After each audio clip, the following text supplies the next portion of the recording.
जो हमारा second topic है वो है सिंगल सेल कल्चर। इसके सिनेप्सिस में हम लिखेंगे मीनिंग, प्रिंसिपल और सिंगल सेल कल्चर के लिए डिफरेंट मेथड्स जैसे कि filter paper, raft, nurse tissue technique, petri dish plating technique, micro chamber technique, micro droplet technique और factors affecting single cell culture. इसमें माइक्रो चैम्बर टेक्निक मैंने define नहीं करी है क्योंकि क्या बहुत ज़्यादा बड़ा वीडियो हो रहा था और 3 टेक्निक्स मेरे ख्याल से काफ़ी, अगर आपको लगेगा तो मैं इसका एक अलग से वीडियो डाल दूँगी। अब हम बात करते हैं सिंगल सेल कल्चर के मीनिंग की कि एक्चुअल में सिंगल सेल होता क्या है। तो single cell culture is a method of growing isolated single cell aseptically on a nutrient medium under controlled condition. यानी कि क्या सिंगल सेल कल्चर क्या है, एक मेथड है आइसोलेटेड, जो सिंगल सेल्स को हम निकालेंगे उसको असेप्टिकली ग्रो करने के। असेप्टिकली यानी क्या मतलब होता है, एकदम साफ इन्वायरमेंट में जहाँ पर माइक्रो ऑर्गेनिजम्स एब्सेंट हो, उस इन्वायरमेंट को क्या बोलेंगे, असेप्टिकली। और न्यूट्रिएंट मीडियम की प्रेजेंस में हम ग्रो करवाएंगे क्योंकि हमें पता है, देखो कि अगर कोई भी सेल है तो उसको हम नॉर्मली तो ग्रो करवाएंगे नहीं, उसमें उसको कुछ खाने पीने के लिए तो देना ही पड़ेगा, तो इसलिए उसमें खाने पीने की यहाँ पे क्या है, न्यूट्रिएंट मीडियम।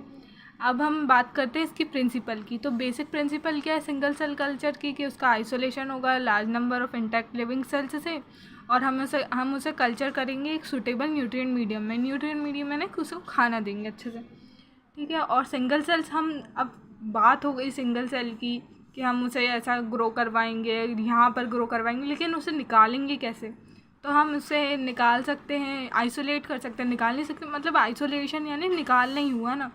तो आइसोलेट कहाँ से कर सकते हैं हम, टिश्यूज़ से, ऑर्गन्स से, ग्रीन प्लांट्स के कैलस टिश्यू से, सेल सस्पेंशन से, इससे हम क्या सिंगल सेल्स को आइसोलेट कर सकते हैं। अब ये होंगे कैसे, यहाँ से तो निकाल सकते हैं लेकिन कैसे निकालेंगे, तो इनकी 2 मेथड्स हैं, मैकेनिकली निकाल सकते हैं हम और एंजाइमेटिकली निकाल सकते हैं। एंजाइमेटिकली को हम केमिकली भी बोलते हैं।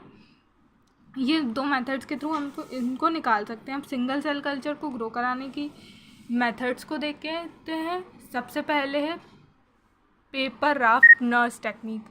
पेपर राफ्ट नर्स टेक्निक में क्या करेंगे हम, सबसे पहले ये देखते हैं, single cells are isolated from suspensions और friable callus with the help of micropipette और माइक्रो स्पैचुला। अब फ्रीएबल यानी क्या होता है, ऐसा कोई सा ऑर्गन, ऐसा कोई सा टिश्यू जो बहुत ज़्यादा ईजिली निकालने पर ब्लीड करने लगे, जो बहुत सेंसिटिव सा टाइप का होता है ना, उसे फ्रीएबल बोलते हैं। तो वैसा कैलस लेंगे हम, और कुछ दिन पहले, आइसोलेशन के कुछ दिन पहले, sterile 8 mm by 8 mm squares of filter paper की बात हुई तो फिल्टर पेपर तो यूज़ करेंगे, are placed aseptically on the upper surface of actively growing callus tissue of the same different species. यहाँ पे इनने क्या बोला है कि हम पहले क्या करेंगे, कैलस लेंगे और उसे न्यूट्रिएंट मीडियम में रखेंगे, और हम आइसोलेशन से पहले, सिंगल सेल को आइसोलेट करने से पहले, उसके ये जो कैलस है उसके ऊपर एक फ़िल्टर पेपर रखेंगे 8 बाई 8 mm का, और फिर इसके ऊपर क्या रखेंगे, the filter paper will get weight by soaking the water and nutrient from callus tissue. अब जो ये फ़िल्टर पेपर हम रखेंगे कैलस के ऊपर, तो वो क्या सब सोख लेगा और वेट, गीला हो जाएगा, और उसमें क्या न्यूट्रिएंट्स एब्जॉर्ब हो जाएंगे, ठीक है। और फिर उसके ऊपर हम क्या रखेंगे, आइसोलेटेड सिंगल सेल रखेंगे जो बिल्कुल साफ़ हो वेट फिल्टर पेपर पे, और द होल, और इसको क्या कर देंगे हम 16 आवर्स के लिए डार्कनेस में रख देंगे, ठीक है। फिर क्या देखेंगे हम कि कुछ टाइम बाद सेल क्या होने लगा, डिवाइड होने लगा, रीडिवाइड होने लगा और सेल कॉलोनी बना ली। और फिर इस जो सेल कॉलोनी है इसमें से हम क्या इसे ट्रांसफ़र कर देंगे, it is transfer to fresh medium where it give rise to callus tissue, और हम इसे क्या कर देंगे, एक फ्रेश मीडियम में ट्रांसफ़र कर देंगे जहाँ पर ये नए टिश्यू को ग्रो करवाएगा, नए टिश्यू को बनाएगा। और ये जो है ना, ये कैलस, इसको हम क्या नर्स टिश्यू बोलते हैं। The callus tissue on which single cell is growing is called nurse tissue. Petri dish plating technique, petri dish की बात हो रही है तो पेट्री डिश का काम तो हो गई। तो suspension of purely single cells is prepared aseptically from the stock cell suspension. पहले क्या करेंगे, हम सिंगल सेल निकालेंगे सेल सस्पेंशन से, ये सीधी सी बात है। फिर solid medium is melted in water bath, और फिर एक सॉलिड मीडियम को हम क्या करेंगे, वाटर बाथ में मेल्ट करवाएंगे in front of laminar air flow. The tight lid of silicon plastic petri dish is open. देखो ये सब ना मतलब इन्हें एक्स्ट्रा बढ़ाने के लिए लिख दिया, लेकिन हाँ ठीक है कि हमने क्या करा कि लेमिनार एयर फ्लो के सामने जो टाइट लिड है पेट्री डिश की उसे ओपन करा, फिर उसमें क्या 1.5 ml की सिंगल सेल सस्पेंशन को डाला, इक्वल अमाउंट को मेल्टेड अगार मीडियम डाला, और फिर द सिंगल सेल क्या हो गया, डिवाइड होने लगा, कॉलोनीज़ बनाने लगी, और एक सुटेबल टाइम के बाद उसे हमने फ्रेश मीडियम में ट्रांसफ़र कर दिया जहाँ पर वो टिश्यू कल्चर को ग्रो करवाएगा। अब इसके बाद भी कुछ पॉइंट्स हैं, ये देख लेना, ये इतने इंपॉर्टेंट नहीं है बट फिर भी मैं बता देती हूँ। The medium is allowed to solidify and petri dish is kept in inverted position.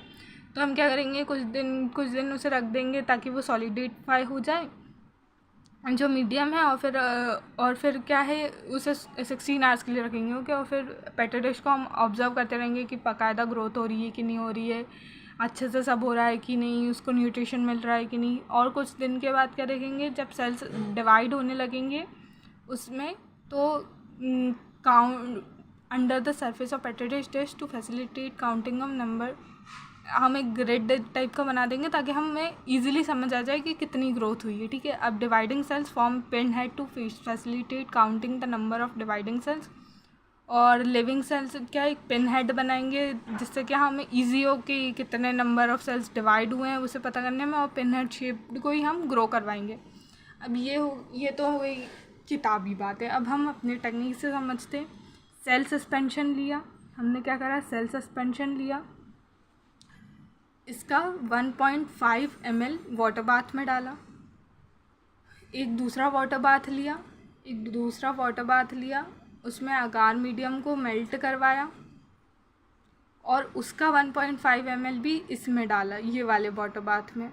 और इसमें हमने क्या करा, सिंगल सेल को थोड़े दिन के लिए ग्रो होने के लिए छोड़ दिया, और जब ये ग्रो होने लगा तो वो सेल को हमने फ्रेश मीडियम में ट्रांसफ़र कर दिया ताकि वो उसको, और इसे इनोक्यूलेट कर दिया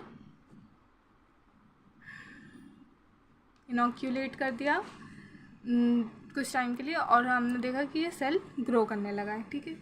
और इसकी थर्ड टेक्निक है माइक्रो ड्रॉपलेट टेक्निक सबसे सिंपल लगी मुझे इन दोनों के कंपैरिजन में, कि इसमें क्या है, एक स्पेशल डिश यूज़ होती है जिसे हम कुप्रैक डिश बोलते हैं। इसमें क्या होंगे, 2 चैम्बर्स होंगे। कितने चैम्बर्स होंगे, 2 चैम्बर्स होंगे, एक स्मॉल चैम्बर होगा और एक लार्ज चैम्बर होगा। लार्ज चैम्बर में क्या न्यूमरस वेल्स प्रेजेंट होगी, और जो इनर चैम्बर है, मतलब कि जो लार्ज वाला चैम्बर है, उसमें हम क्या लिक्विड मीडियम जिसमें आइसोलेटेड सिंगल सेल से उन्हें भरेंगे, और आउटर चैम्बर में स्टेराइल डिस्टिल्ड वाटर को भरेंगे ताकि क्या ह्यूमिडिटी डिश की मेंटेन रहे।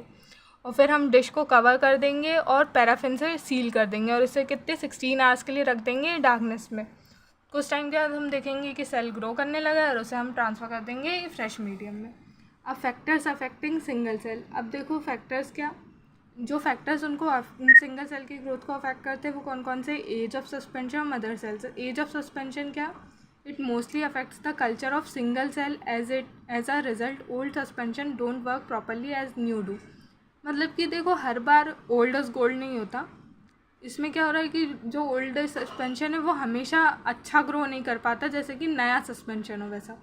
मदर सेल्स की बात करें तो मदर सेल्स सिंगल सेल को ग्रो करने के लिए बहुत ज़्यादा इंपॉर्टेंट रहती है, और ये हमें लिमिटेड एक्सप्लांट और मदर प्लांट से ही मिलती है। होप इस बार वीडियो की क्वालिटी अच्छी हो और आप लोगों को अच्छा लगा हो ये वीडियो, इजीली ये टॉपिक समझ में आया हो। अगर आया हो तो प्लीज़ इसे लाइक कीजिएगा, शेयर कीजिएगा और सब्सक्राइब करना ना भूलिएगा। Thank you.